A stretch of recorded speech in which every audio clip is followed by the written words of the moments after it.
All right, so today is day 167 of the 1 year chronological Bible plan. And we're going to be continuing on in Second Kings. Let's get into it. 2 Kings 5. Naaman healed of leprosy. How Naaman was now Naaman was commander of the army of the king of Aram. He was a great man in the sight of his master and highly regarded, because through him the Lord had given victory to Aram. He was a valiant soldier, but he had leprosy.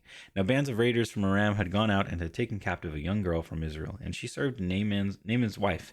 She said to her mistress, "If only my master would see the prophet who is in Samaria, he would cure him of his leprosy." Naaman went to his master and told him what the girl from Israel had said. "By all means, go," the king of Aram replied. "I will send a letter to the king of Israel." So Naaman left, taking with him 10 talents of silver, which is about 750 pounds of silver, 6,000 shekels, which is about 150 pounds of gold, and 10 sets of clothing. The letter that he took to the king of Israel read, "With this letter I am sending my servant Naaman to you, so that you may cure him of his leprosy." As soon as the king of Israel read the letter, he tore his robes and said, "Am I God? Can I kill and bring back to life? Why does this fellow send someone to me to be cured of his leprosy? See how he is trying to pick a quarrel with me." When Elisha the man of God heard that the king of Israel had torn his robes, he sent him this message: "Why have you torn your robes? Have the man come to me, and he will know that there is a prophet in Israel." So Naaman went with his horses and chariots and stopped at the door of Elisha's house. Elisha sent a messenger to say to him, Go wash yourself 7 times in the Jordan, and your flesh will be restored, and you will be cleansed. But Naaman went away angry and said, "I thought that he would surely come out to me and stand and call in the name of the Lord his God, wave his hand over the spot, and cure me of my leprosy. Are not Abana and Pharpar, the rivers of Damascus, better than all the waters of Israel? Couldn't I wash in them and be cleansed?" So he turned and went off in a rage. Naaman's servants went to him and said, "My father, if the prophet had told you to do some great thing, would you not have done it? How much more then when he tells you, 'Wash and be cleansed'?" So he went down and dipped himself in the Jordan 7 times, as the man of God had told him, and his flesh was restored and became clean like that of a young boy. Then Naaman and all his attendants went back to the man of God. He stood before him and said, "Now I know that there is no God in all the world except in Israel. So please accept a gift from your servant." The prophet answered, "As surely as the Lord lives, whom I serve, I will not accept a thing." And even though Naaman urged him, he refused. "If you will not," said Naaman, "please let me, your servant, be given as much earth as a pair of mules can carry. For your servant will never again make burnt offerings and sacrifices to any other god but the Lord. But may the Lord forgive your servant for this one thing. When my master enters the temple of Rimmon to bow down, and he is leaning on my arm, and I have to bow there also. When I bow down in the temple of Rimmon, may the Lord forgive your servant for this." "Go in peace," Elisha said. After Naaman had traveled some distance, Gehazi, the servant of Elisha, the man of God, said to himself, "My master was too easy on Naaman this Aramean by not accepting from him what he brought. As surely as the Lord lives, I will run after him and get something from him." So Gehazi hurried after Naaman. When Naaman saw him running toward him, he got down from the chariot to meet him. "Is everything all right?" he asked. "Everything is all right," Gehazi answered. "My master sent me to say, 2 young men from the company of the prophets have just come to me from the hill country of Ephraim. Please give them a talent of silver and 2 sets of clothing." A talent is about 75 pounds. "By all means, take 2 talents," said Naaman. He urged Gehazi to accept them, and then tied up the 2 talents of silver in 2 bags with 2 sets of clothing. He gave them to two of his servants, and they carried them ahead of Gehazi. When Gehazi came to the hill, he took the things from the servants and put them away in the house. He sent the men away, and they left. When he went in and stood before his master, Elisha asked him, "Where have you been, Gehazi?" "Your servant didn't go anywhere," Gehazi answered. But Elisha said to him, "Was not my spirit with you when the man got down from his chariot to meet you? Is this the time to take money, or to accept clothes, or olive groves and vineyards, or flocks and herds, or male and female slaves? Naaman's leprosy will cling to you and to your descendants forever." Then Gehazi went from Elisha's presence, and his skin was leprous. It had become as white as snow. 2 Kings 6. An axe head floats. The company of the prophets said to Elisha, "Look, the place where we meet for you is too small for us. Let us go to the Jordan, where each of us can get a pole, and let us build a place there for us to meet." And he said, "Go." Then one of them said, "Won't you please come with your servants?" "I will," Elisha replied, and he went with them. They went to the Jordan and began to cut down trees. As one of them was cutting down a tree, the iron axe head fell into the water. "Oh no, my lord," he cried out. It was borrowed." The man of God asked, "Where did it fall?" When he showed him the place, Elisha cut a stick and threw it there, and made the iron float. "Lift it out," he said. Then the man reached out his hand and took it. Elisha traps blinded Arameans. Now the king of Aram was at war with Israel. After conferring with his officers, he said, I will set up my camp in such and such a place. The man of God sent word to the king of Israel, beware of passing that place, because the Arameans are going down there. So the king of Israel checked on the place indicated by the man of God. Time and again, Elisha warned the king so that he was on his guard in such places. This enraged the king of Aram. He summoned his officers and demanded of them, Tell me, which of us is on the side of the king of Israel? None of us, my lord the king, said one of his officers. But Elisha the prophet, who is in Israel, tells the king of Israel the very words you speak in your bedroom. Go find out where he is, the king ordered, so I can send men and capture him. The report came back, he is in Dothan.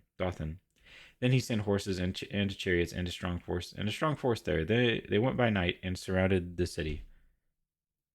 When the servant of the man of God got up and went out early the next morning, an army with horses and chariots had surrounded the city. Oh no, my lord, what shall we do? The servant asked.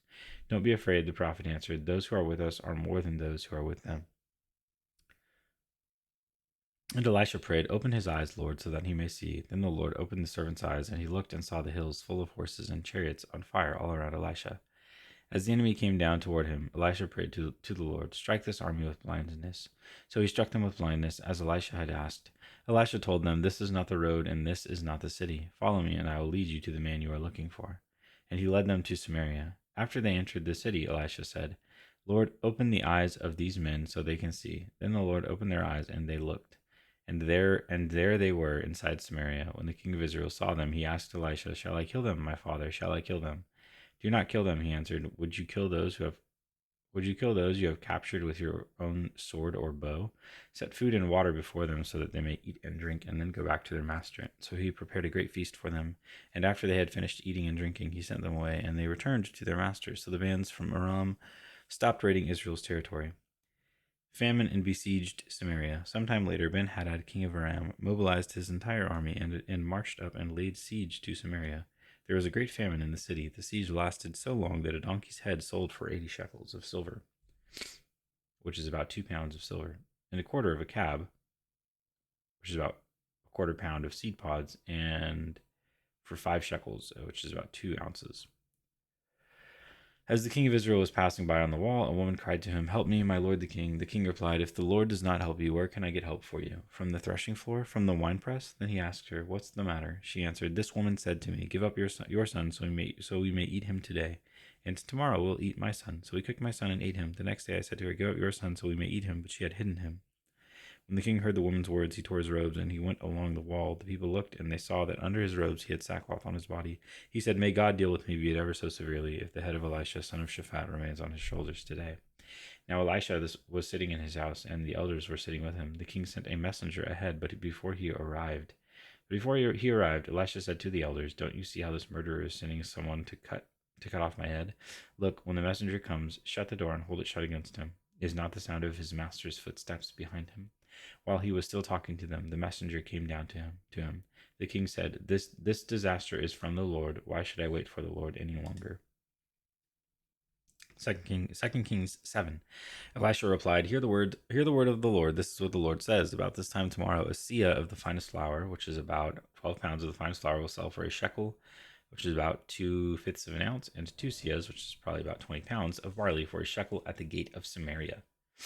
The officer on whose arm the king was leaning said to the man of God, Look, even if the Lord should open the floodgates of the heavens, could this happen? You will see it with your own eyes, answered Elisha, but you will not eat any of it. You will not eat any of it. The siege lifted. Now there were 4 men with leprosy at the entrance to the city gate. They said to each other, Why stay here until we die? If we say we'll go into the city, the famine is there and we will die. And if we stay here, we will die. So let's go over to the camp of the Arameans and surrender. If they spare us, we live. If they kill us, then we die. At dusk, they got up and went to the camp of the Arameans. When they reached the edge of the camp, no one was there. For the Lord had caused the Arameans to hear the sound of chariots and horses and a great army, so that they said to one another, Look, the king of Israel has hired the Hittite and Egyptian kings to attack us. So they got up and fled in the dusk and abandoned their tents and their horses and donkeys. They left the camp as it was and ran for their lives. The men who had leprosy reached the edge of the camp, entered one of the tents, and ate and drank. Then they took silver, gold, and clothes and went off and hid them. They returned and entered another tent and took some things from it and hid them also. Then they said to each other, what we're doing is not right. This is a day of good news, and we are keeping it to ourselves. If we wait until daylight, punishment will overtake us. Let's go at once and report this to the royal palace." So they went and called out to the city gatekeepers and told them, "We went into the Aramean camp, and no one was there, not a sound of anyone. Only tethered horses and donkeys, and the tents left just as they were." The gatekeepers shouted the news, and it was reported within the palace. The king got up in the night and said to his officers, "I will tell you what the Arameans have done to us. They know we are starving, so they have left the camp to hide in the countryside, thinking they will surely come out, and then we will take them alive and get into the city. One of the officers answered, "Have some men take 5 of the horses that are left in the city. Their plight will be like that of all the Israelites left here. Yes, they will only be like all the Israelites who are doomed. So let us send them to find out what happened." So they selected 2 chariots with their horses, and the king sent them after the Aramean army. He commanded the drivers, "Go out and find out what has happened." They followed them as far as the Jordan, and they found the whole road strewn with the clothing and equipment the Arameans had thrown away in their headlong flight. So the messengers returned and reported to the king. Then the people went out and plundered the camp of the Arameans. So a seah of the finest flour sold for a shekel, and two seahs of barley sold for a shekel. And the Lord had said, as the Lord had said. Now the king had put the officer on whose arm he leaned in charge of the gate, and the people trampled him in the gateway, and he died, just as the man of God had foretold when the king came down to his house. It happened as the man of God had said to the king, "About this time tomorrow, a seah of the finest flour will sell for a shekel, and 2 seahs of barley for a shekel at the gate of Samaria." The officer had said, The officer had said to the man of God, "Look, even if the Lord should open the floodgates of heaven, could this happen?" The man of God had replied, "You will see it with your own eyes, but you will not eat it. You will not eat any of it." And that is exactly what happened to him, for the people trampled him in the gateway, and he died. 2 Kings 8, the Shunammite's land restored. Now Elisha had said to the woman whose son he had restored to life, "Go away with your family and stay for a while wherever you can, because the Lord has decreed a famine in the land that will last 7 years. The woman proceeded to do as the man of God said. She and her family went away and stayed in the land of the Philistines 7 years. At the end of the 7 years, she came back from the land of the Philistines and went to appeal to the king for her house and land. The king was talking to Gehazi, the servant of the man of God, and it said, "Tell me about all the great things Elisha has done." Just as Gehazi was telling the king how Elisha had restored the dead to life, the woman whose son Elisha had brought back to life came to appeal to the king for her house and land. Gehazi said, "This is the woman, my lord the king, and this is her son whom Elisha restored to life." The king asked the woman about it, and she told him. Then he assigned an official to her case and said to him, "Give back everything that belonged to her, including all the income from her land from the day she left the country until now." Hazael murders Ben-Hadad. Elisha went to Damascus, and Ben-Hadad, king of Aram, was ill. When the king was told, "The man of God has come all the way up here," he said to Hazael, "Take a gift with you and go to meet the man of God. Consult the Lord through him. Ask him, 'Will I recover from this illness?'" Hazael went to meet Elisha, taking with him as a gift 40 camel loads of all the finest wares of Damascus. He went in and stood before him and said, "Your son Ben-Hadad, king of Aram, has sent me to ask, 'Will I recover from this illness?'" Elisha answered, "Go and say to him, 'You will certainly recover.' Nevertheless, the Lord has revealed to me that he will in fact die." He stared at him with a fixed gaze until Hazael was embarrassed. Then the man of God began to weep. "Why is my lord weeping?" asked Hazael. "Because I know the harm you will do to the Israelites," he answered. "You will set fire to their fortified cities, to their fortified places, kill their young men with the sword, dash their little children to the ground, and rip open their pregnant women." Hazael said, "How could your servant, a mere dog, accomplish such a feat? The Lord has shown me that you will become king of Aram," answered Elisha. Then Hazael left Elisha and returned to his master. When Ben-Hadad asked, "What did Elisha say to you?" Hazael replied, "He told me that you would certainly recover." But the next day he took a thick cloth, soaked it in water, and spread it over the king's face, so that he died.